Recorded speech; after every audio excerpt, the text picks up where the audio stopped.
John Schelp, and I'm talking about Irwin Cotton Mills on 9th Street. I live in Old West Durham, right near Duke and 9th Street.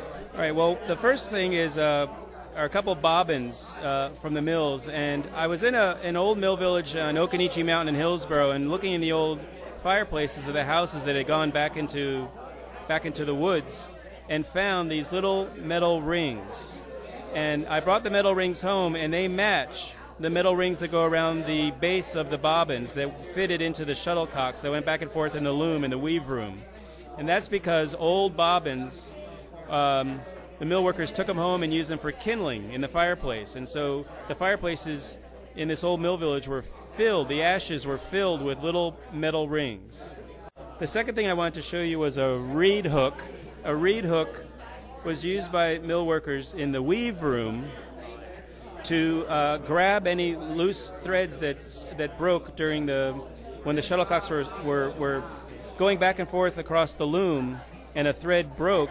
The person in the weave room would grab the thread with a reed hook, which is a handle made of wood, or this one is made out of buttons. The mill workers made their own tools, and they were very personal tools. And this is one made out of plastic buttons for the handle, and then a brass hook, like a crochet hook, that you grab the thread and pull it in and tie the thread back together, and the machine can keep operating. And the third thing I want to show were these spools over here that are painted all different colors of white, yellow, pink, blue, black.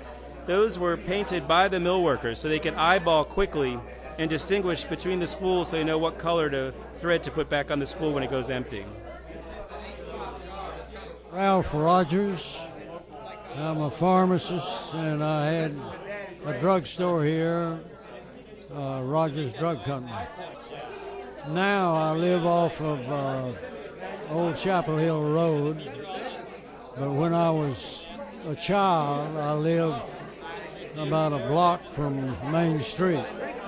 I'd say 90% of the prescriptions had to be compounded. Now, about 10% of them have to. But anyway, this is a mortar pestle that we use to grind up things that make them more palatable or mix them or whatnot. And of course then you had to use a balance. This bottle, these rough places on it, these would have poison ingredients. And the reason they got these knobs on it is at night when you were half asleep and went in and opened the medicine chest and pulled out a bottle and going to take a drink of it or something, you would know not to drink this one.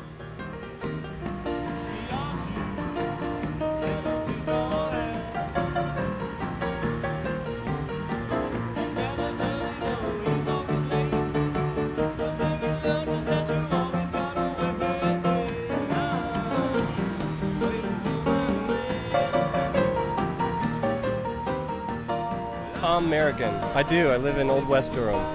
I brought my piano, full 88-key upright piano. It's a spinet piano, which is small on the scale of pianos, but it still weighs 300 or 400 pounds, and it has wheels, luckily.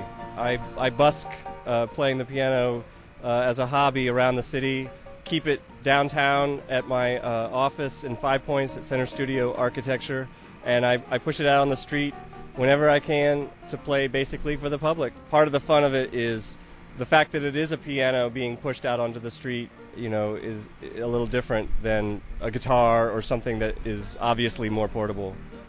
So someone heard about the project, the idea of getting a piano and putting wheels on it and a trailer and putting it in the trailer when I need to, and contacted me and said that they had a spinet, a little piano like this that would be probably well suited, and they were looking to unload it, and were only asking a fair price, which in the end ended up being about $150, which is a good price for a piano of this quality, which is not a high quality piano, but is perfectly suited for what I'm using it for, which is bringing it out in the weather, which you don't normally want to do with a piano, and playing it outside and in different environments. I did a lot of modifications, mainly to the body of it or the case of it. I've taken every removable panel off of it so that it will project sound a little better. And also that's part of the fun, is seeing the action, seeing the hammers hitting the strings as I'm playing it. It's also been painted by members of the community as a part of a Paint the Piano party I had about a year ago, where people could paint it, and therefore it could really be sort of part of the community and belong a little bit to the people.